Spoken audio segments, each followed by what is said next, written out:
12월 29일 목요일입니다. 오늘 새벽 우리에게 주시는 하나님의 말씀은 유다서 1장 5절로 16절까지의 말씀입니다. 너희가 본래 모든 사실을 알고 있으나 내가 너희로 다시 생각나게 하고자 하노라.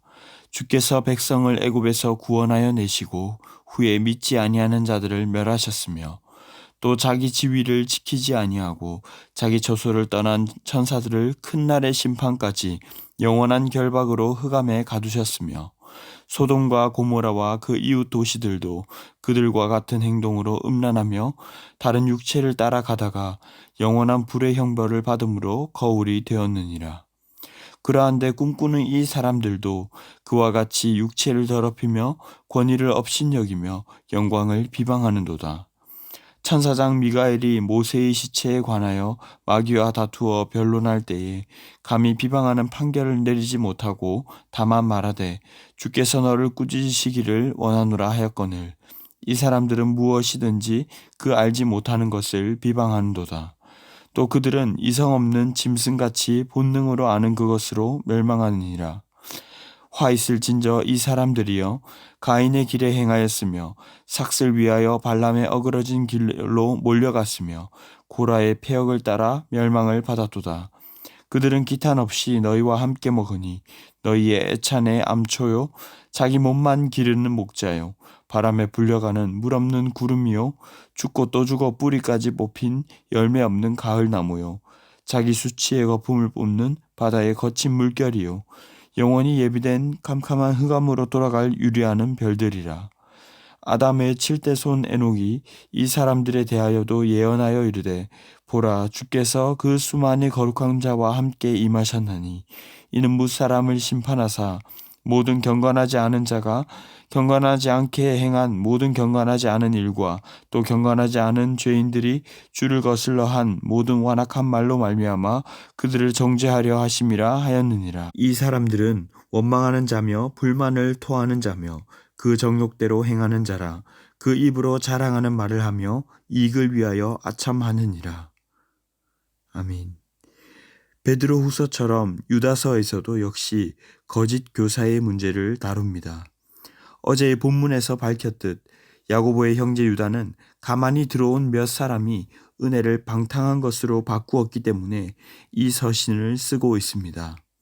은혜로 구원받았으니 육체는 마음대로 죄 지어도 되라며 그리스도를 부인함으로 공동체를 흔들어 놓았고 이로 인해 배교하는 일들이 일어나 그의 초점을 맞추어 이 글을 쓰고 있습니다.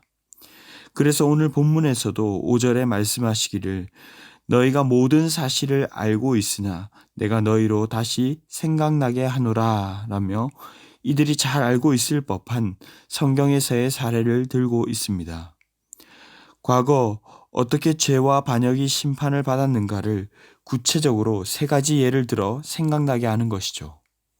첫째는 애굽으로부터 구원하셨지만 주님을 신뢰하지 않으므로 가나안 땅에 들어가기를 거부했던 이스라엘 백성들입니다. 여호수아와 갈렙을 제외하고는 모두가 광야에서 멸망을 당했습니다. 그리고 두 번째 예로 6절에 자기 지위를 지키지 않고 하나님께 반역한 천사들은 결국 그들의 처소를 떠나 영원한 파멸에 이르게 되었다는 것입니다. 그리고 마지막 7절에 소돔과 고모라와 그 이웃 도시들, 육체를 따라 음란하게 살아가던 자들이 다 주님께 멸망 심판 받았다는 것을 상기시키고 있습니다. 이어서 8절로 10절에서는 이제 이 사람들의 특징이 어떠한지를 정리해주고 있습니다. 8절에 이 그러한데 라는 단어가 모든 것을 종합해 줍니다. 예를 들었던 것처럼 다 멸망을 받게 될 터인데 그럼에도 불구하고 이 꿈꾸는 자, 즉 비몽사몽하며 예언하던 거짓 교사들이 예를 들었던 것처럼 그와 같이 육체를 더럽히며 권위를 업신여기며 영광을 비방하는도다. 하나님이 너를 꾸짖으시기를 원한다 라고 하는 것이죠. 이들의 특징은 먼저 육체를 더럽히며 살 뿐만 아니라 두 번째로는 권위를 업신여긴다 라고 말합니다. 그리고 10절에서는 진리를 알지도 못하면서 셋째로 무엇이든지 비방한다고 말합니다. 교만했던 이들은 자신들이 월등하고 비밀스러운 지식을 가지고 있다고 착각하면서 이 지식이 자신들에게 권위를 주었다고 생각했습니다. 그래서 참 진리는 비방하면서 짐승처럼 본능을 따라 아는 그들의 지식을 주장했는데 이로 인해서 그들은 결국 멸망할 것이라는 뜻입니다. 이 내용을 11절에서도 이어서 설명합니다.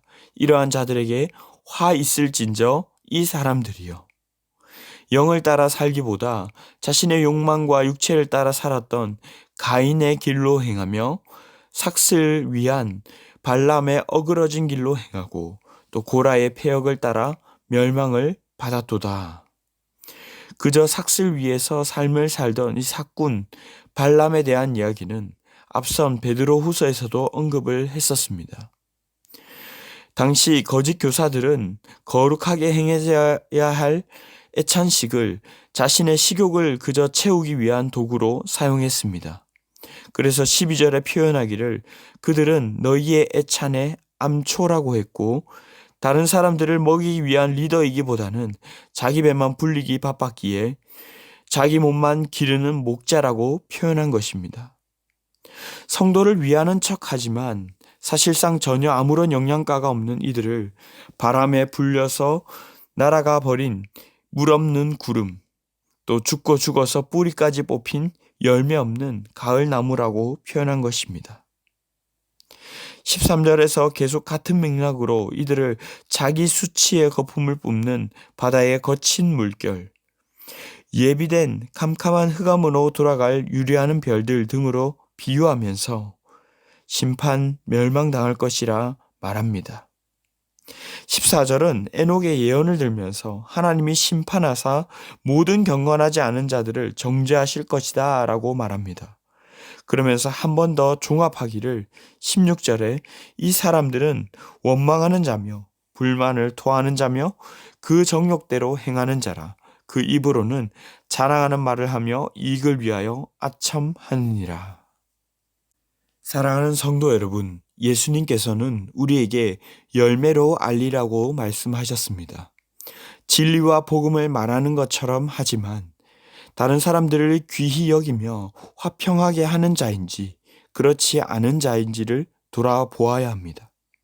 비단 다른 사람들도 돌아보아야겠지만 가장 먼저는 나 자신을 돌아보아야만 합니다. 우리가 받은 은혜 복음은 결코 우리가 대가를 지불할 수 없는 것임에도 불구하고 마치 나의 의인 것처럼 자랑하는 말이나 나의 유익을 위하고 있지 않은지 돌아보아야 하는 것입니다. 주님은 그런 자들을 반드시 심판하십니다. 유다가 처음 5절에서 너희가 본래 모든 사실을 알고 있으니 다시 생각나게 한다라고 말한 것처럼 이스라엘 백성들처럼 천사들처럼 우리 또한 이미 성경에서 다 알고 있지만 나도 모르는 새에 넘어가 버릴 수도 있습니다. 도무지 그럴 것 같지 않던 사람들이 이단에 빠지거나 이상한 실수를 하지 않습니까? 그러므로 우리는 날마다 기억하고 주의해야 합니다. 뿐만 아니라 나는 어떤 열매를 맺고 있는지 늘 돌아보아야 할 것입니다. 권위에 순종하고 있는가? 주위의 사람들로 화평하게 하고 있는가? 비판하고 불만하기보다는 감사하는 말을 더 하고 있는가? 이를 통해 우리가 어디에 속한 자들인지를 볼 수 있을 것입니다. 말씀을 맺겠습니다. 언제나 말씀 앞에서 먼저는 진리 가운데 깨어있기를 바랍니다. 설령 내가 다 안다고 할지라도 교만하며 자신하기보다 그 진리를 매일처럼 겸손하게 또다시 새기고 기억하며 살아갈 수 있기를 바랍니다. 또한 두 번째로 거룩하고 경건하기에 힘쓰시기 바랍니다. 주신 자유를 육체와 나의 만족을 위해 사용하지 말고 은혜 받았기 때문에 더 거룩하게 살아가기 위해 힘써야 할 것입니다. 때로는 경건하지 않은 자들이 더 잘 되는 것 같고 성공하는 것처럼 보이지만 잠깐 편안함을 위한 그 결과와 끝은 심판임을 기억하시고 끝까지 인내하며 주님과 하신 걸음을 따라갈 수 있기를 바랍니다. 마지막으로는 권위에 순복할 수 있기를 바랍니다.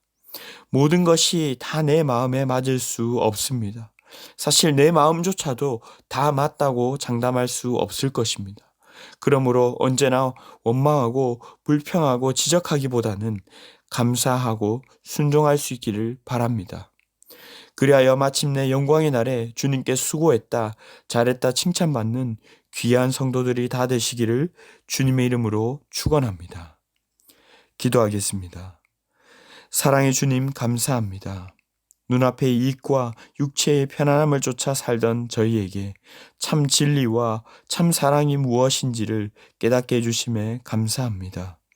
세상은 우는 사자와 같이 우리를 삼키려고 온갖 거짓과 달콤한 것으로 유혹하지만 이에 속지 않고 진리를 잘 분별할 수 있도록 인도해 주시길 원합니다.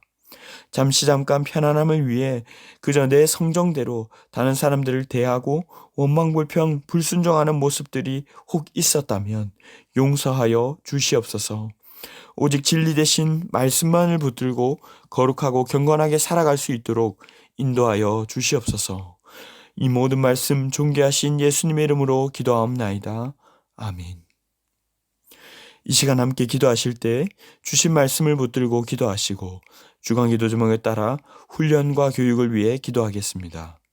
제자훈련을 비롯한 모든 평신도 훈련을 통해 예수님 닮은 주님의 온전한 제자로 세워지게 하여 주시옵소서. 주일학교 각 부서와 청년들에게 영적인 부흥을 허락해 주시고 담임 목사님과 모든 말씀 맡은 사역자들 주일학교 교사를 위해서도 기도해 주시기 바랍니다. 합심 제목과 개인적인 제목으로 기도하도록 하겠습니다. 함께 기도하겠습니다.